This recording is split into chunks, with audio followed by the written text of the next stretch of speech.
Hi hello నమస్తే. నేను మీ కౌండిన్య. ఏపీలో వైసీపీ పార్టీ పెరుగుతుందా? వైసీపీ పార్టీ నిజంగానే పుంజుకుంటుందా?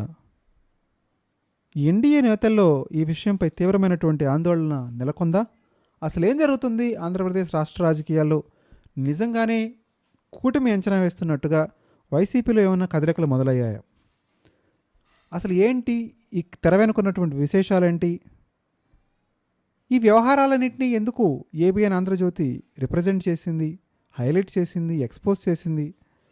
ఏ ఆధారాలను దృష్టిలో పెట్టుకొని కూటమికి అనుకూలంగా అనుబంధంగా ఉన్నటువంటి ఆంధ్రజ్యోతి పత్రిక, టీవీ ఛానల్ ఎందుకు వైసీపీని లేపే పనిలో ఉన్నాయనేది ఈ వీడియోలో తెలుసుకునే ప్రయత్నం చేద్దాం. వీడియో నచ్చితేనే లైక్ చేయండి, షేర్ చేయండి, సబ్స్క్రైబ్ చేయడానికి ప్రయత్నించండి. ఆంధ్రప్రదేశ్ రాజకీయాల్లో ఇప్పుడు ఒక ఆసక్తికరమైనటువంటి చర్చ జరుగుతుంది. అధికారంలోకి వచ్చిన కొద్ది కాలానికి కూటమి ప్రభుత్వం యొక్క పనితీరుపై కూటమి నాయకుల్లోనే ఆందోళన వ్యక్తమవుతోందని, ప్రభుత్వం అన్నీ సవ్యంగా నడుస్తుందని బయటికి చెప్పుకుంటున్నా లోపల మాత్రం వేరే చర్చ జరుగుతుందని, క్షేత్రస్థాయిలో పరిస్థితులు ప్రభుత్వం యొక్క అంచనాలకు భిన్నంగా ఉన్నాయని, వైసీపీ పార్టీ మళ్లీ పుంజుకుంటుంది అనేటువంటి అభిప్రాయం నిజంగానే కూటమి నేతల్లో ఉంది అని తాజాగా ఒక మీడియా కథనం, ఆ మీడియా ఎవరో కాదు, ఏబిఎన్ ఆంధ్రజ్యోతి మీడియా కథనం ఇన్సైడ్లో ఈ యొక్క టాపిక్ని జనం ముందు పెట్టడం జరిగింది. ఆ కథనంలో ప్రస్తావించిన అంశాలు, వాటి రాజకీయ ప్రాధాన్యాలు, వాటి వెనక ఉన్నటువంటి అర్థాలు ఈ వీడియోలో సవివరంగా తెలుసుకునే ప్రయత్నం చేద్దాం. వీడియోని లైక్ చేయండి, షేర్ చేయండి, నచ్చితే సబ్స్క్రైబ్ చేయడానికి ప్రయత్నించండి. ఏబిఎన్ ఇన్సైడ్లో వచ్చిన రాజకీయ విశ్లేషణలో కొన్ని కీలక అంశాలు ఇప్పుడు మీ ముందు పెడతాను. వాటిలో ప్రధానంగా 4 పాయింట్లు ఎక్కువగా చర్చనీయాంశంగా మారాయి. మొదటిది, ఆంధ్రప్రదేశ్లో కూటమి ప్రభుత్వం పనితీరు మేడి పొండును తలపిస్తుందా అనేటువంటి భావన చాలామంది ప్రజానికులను ఉంది. పాయింట్ 2, ప్రభుత్వం క్షేత్రస్థాయిలో ఎదుర్కొంటున్న వాస్తవ పరిస్థితులను పూర్తిగా అంచనా వేయలేకపోతుందా అనేటువంటి ఆందోళనలు కూడా ముఖ్యంగా కూటమి నాయకుల్లో ఉంది. పాయింట్ నెంబర్ 3, వైసీపీ మళ్లీ పుంజుకుంటుందా అనేటువంటి సంకేతాలు ఇప్పుడు గ్రౌండ్ లెవెల్లో కనిపిస్తున్నాయి అనేటువంటి చర్చ కూడా వినిపిస్తుంది. పాయింట్ నెంబర్ 4, అన్నీ బాగున్నాయి అని అనుకుంటే అది ప్రమాదకరమైనటువంటి భ్రమ అవుతుందని కూడా కొందరు నాయకులు బాహాటంగానే విమర్శిస్తున్నారు. ఇక్కడ మనం ప్రస్ఫుటంగా గమనించాల్సినటువంటి విషయాలు ఏంటంటే, ఇవన్నీ కూడా ఏదో అనుకూల పత్రిక చెప్పింది అనేటువంటి అంశాలు కాకుండా రాజకీయ వర్గాల్లో ప్రాచుర్యం సంపాదిస్తున్న అంశాలుగా ఇప్పుడు ప్రజల దృష్టిని ఆకర్షిస్తున్నాయి. కూటమి నాయకులుగా ఉంటూ లోకల్ గ్రౌండ్లో జరుగుతున్నటువంటి పరిస్థితులను, మరీ ముఖ్యంగా క్షేత్రస్థాయిలో ఉన్న రాజకీయ వాస్తవాలను తెలుసుకోవాల్సిన ఆవశ్యకత చాలా ఉందని కూడా ఇన్సైడ్ కథనం పేర్కొంది.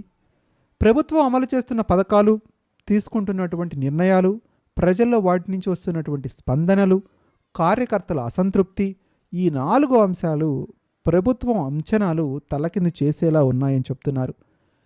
ప్రజలు ఒకలా ఆలోచిస్తున్నారు, రాజకీయ నేతల అభిప్రాయాలు మరొకలాగా ఉన్నాయనేటువంటి అభిప్రాయం కూడా వ్యక్తమవుతుంది. ఇదే ఒక నక్కకు మరొక నాగులాకానికి ఉన్నంత తేడా కూడా ఈ రెండు చూపిస్తున్నాయా అనేటువంటి అభిప్రాయం కూడా చాలామందిలో కలుగుతుంది. ఎందుకంటే అధికారంలో ఉన్నప్పుడు ప్రభుత్వం తన పనితీరు బాగానే ఉంది అని అన్ని సందర్భాల్లో భావిస్తుంటుంది.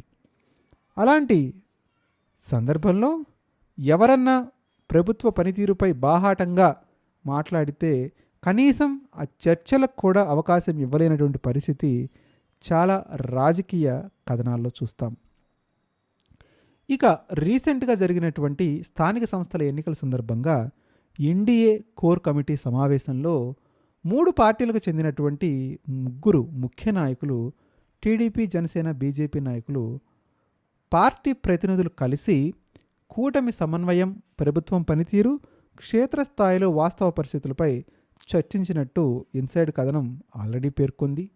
ఆ చర్చలో మరీ ముఖ్యంగా బాహాటంగా వినిపించినటువంటి వ్యాఖ్యలు ఏంటంటే, కొన్ని జిల్లాల్లో కూటమి పరిస్థితి ఆశించినంత అనుకూలంగా లేదు, మరీ ముఖ్యంగా ఉత్తరాంధ్రలోని కొన్ని ప్రాంతాలు, గ్రేటర్ రాయలసీమలోని రాజకీయ సమీకరణాలు తారుమారవుతున్నాయా అనేటువంటి అభిప్రాయాలను కూడా ఈ కూటమి పార్టీ నేతలు వెలిగిబొచ్చడం జరిగింది. అసలు కూటమి కార్యకర్తల్లో అసంతృప్తి ఎందుకు పెరుగుతుంది, దాని వెనుకున్నటువంటి కారణాలేంటి, మరీ ముఖ్యంగా టీడీపీ జనసేన మెయిన్ స్ట్రీమ్ నేతల మధ్య ఎంతో అనురాగం, ఆప్యాయత, అన్యోన్యం ఉన్నా కానీ కింది స్థాయి జనసేన టీడీపీ కార్యకర్తల మధ్య ఇంకా సమన్వయం పూర్తిగా లేదేంటి అనేటువంటి ధోరణిలో కూడా వాస్తవ పరిస్థితులు కనిపిస్తున్నాయని చెప్తున్నారు. ఇక్కడ మనందరికీ ఒక ప్రశ్న సహజంగానే ఉంటుంది. ఒకవేళ ఇలాంటి చర్చ నిజంగా జరిగి ఉంటే దీని వెనక కారణాలు ఏమై ఉండొచ్చు? ఎవరైతే రాజకీయాలని దగ్గరగా గమనిస్తున్నటువంటి వ్యక్తుల అభిప్రాయం ప్రకారం ఏ ప్రభుత్వం అధికారంలోకి వచ్చినా వెంటనే ప్రజల అంచనాలు చాలా ఎక్కువగా ఉంటాయి. ఎన్నికల సమయంలో ఇచ్చినటువంటి హామీలు, కార్యకర్తల ఆశలు, స్థానిక నాయకుల మధ్య సమన్వయం, పదవుల పంపకం, ప్రభుత్వ నిర్ణయాల్లో ఉన్నటువంటి యాక్యురసీ, వేగం, ఇవన్నీ కలిసి ప్రజల యొక్క అభిప్రాయాన్ని ప్రభావితం చేస్తుంటాయి.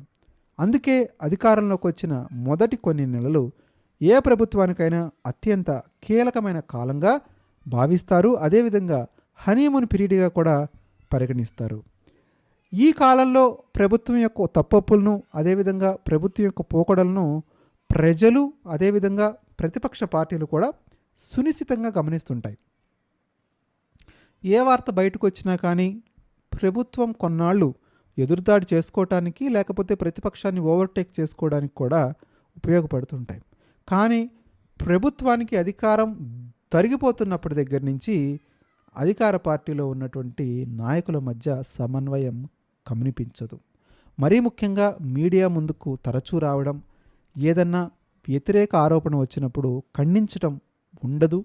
సాధారణంగా ఇలాంటి వాస్తవాలే ప్రజలకు తెలిసే కొద్దీ రాజకీయ పార్టీలు వెంటనే స్పందించే అవకాశం కూడా తక్కువ ఉంటుంది. ఈ విషయం పైన పెద్దగా వివరణలు బయటకు రాకపోయినా కానీ చర్చల్లో మాత్రం తీవ్రంగా ఒకరినొకరు పరిశీలించుకున్నట్టుగా చెప్తున్నారు.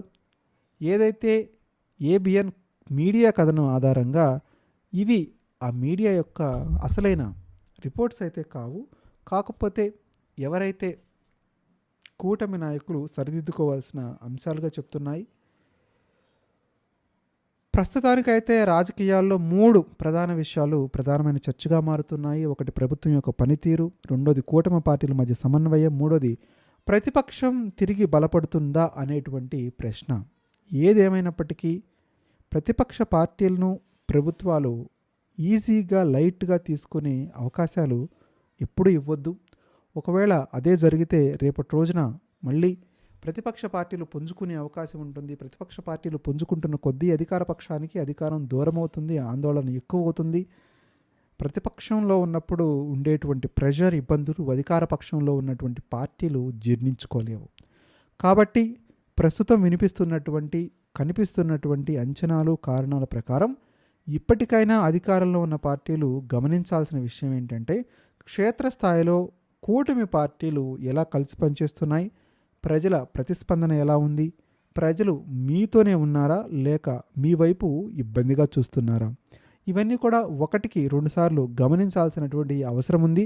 గమనించిన తర్వాతే ముందుకెళ్ళాలి. ఏదో ఎవరో వచ్చారు, చెప్పారు, వెళ్ళిపోయారు అనేటువంటి సందర్భాలు కాకుండా మరీ ముఖ్యంగా ప్రజల్ని, ప్రజల యొక్క బాధల్ని, ప్రజల హితం కోరుకునే వాళ్ళుగా వీళ్ళందరూ కూడా గుర్తెరిగి, మనసెరిగి రాష్ట్రాన్ని, రాజ్యాన్ని చేయాల్సినటువంటి అవసరమైతే ఉంది అని ప్రజలు భావిస్తున్నారు. మీరు కూడా మీ స్పష్టమైన అభిప్రాయాన్ని ఒక కామెంట్ రూపంలోనూ, లైక్ రూపంలోనూ, షేర్ రూపంలోనూ, సబ్స్క్రైబ్ రూపంలోనూ తెలియజేయాల్సినటువంటి అవసరమైతే ఉంది. సో మర్చిపోకుండా లైక్ చేయండి, షేర్ చేయండి, సబ్స్క్రైబ్ చేయడానికి ప్రయత్నించండి.